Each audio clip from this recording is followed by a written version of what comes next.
Engage ng international promotion. Antonio Co. ATK promotion. This is a first edition. With this first edition, there will be a second edition, which is a championship fight, international, between Thailand, Indonesia, and Malaysia, to be held in Masbate, Lagoon, at Bagatagat Festival by June 22 of this year. Matitrain na natin ang mga Masbateños dahil we have an international champion who will be our trainer. Yung binanggit kanina. And we have also an international referee, Mr. Lagumbay. So, with the proper training, there's a possibility that we can produce a new world champion here in Masbate. So, we're aspiring to level the promotions of Bob Arum and De La Hoya. Itong ginagawa natin, Antonio Co. ATK promotion, na mapantayan natin sila, na madala natin ang mga boxer natin sa Las Vegas. Salamat sa inyo. Matanong ko lang kung ano po sa inyo at gumawa tayo ng ganitong activity o yung ATK promotion. Ginawa ko ito para this will pave the way na kung may mga boxer man tayo na train natin, madala natin sa Las Vegas. And we can produce a world champion. Gaya noon, we produced Pedro Adegue as a world champion and an oriental champion under Tipoy. Hindi lang taon-taon. After the third edition, second edition, there will be a third edition.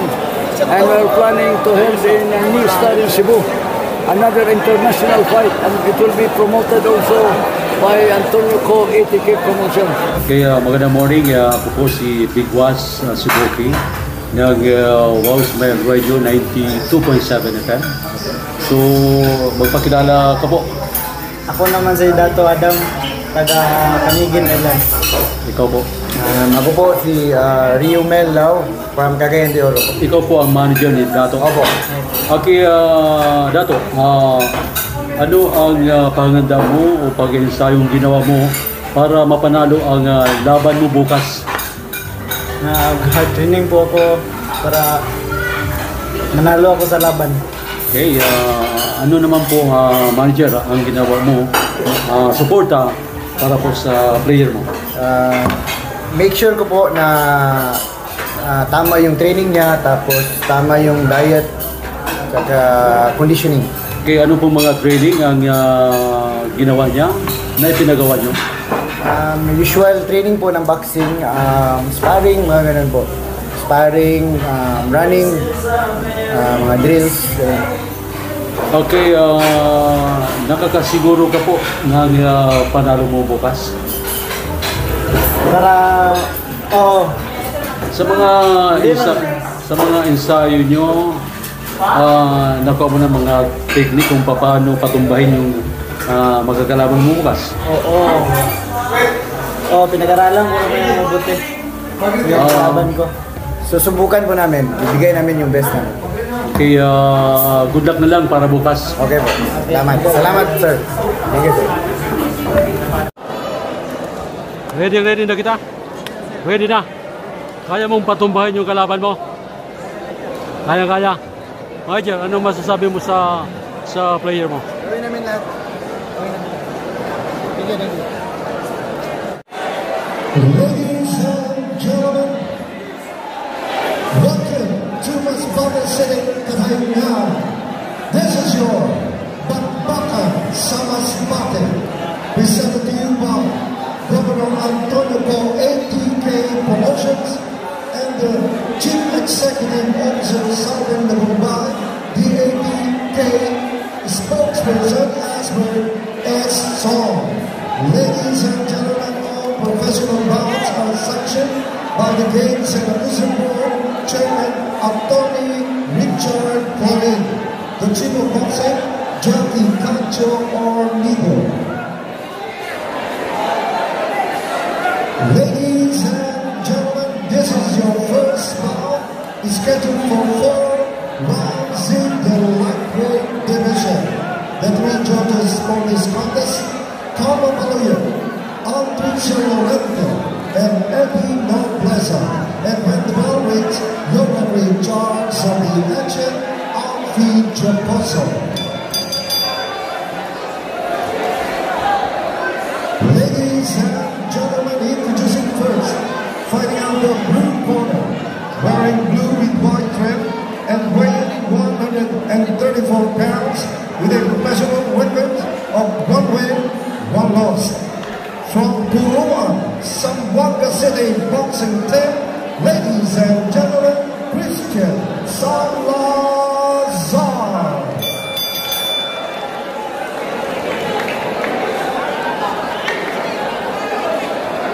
And his opponent across the ring, fighting on the red corner, wearing white with black trim and weighing 131.5 pounds. His professional debut from red corner stable of Cagayan de Oro City, introducing Dr. Adam.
1 minute and 17 seconds of round number 2. We have a winner by a technical knockout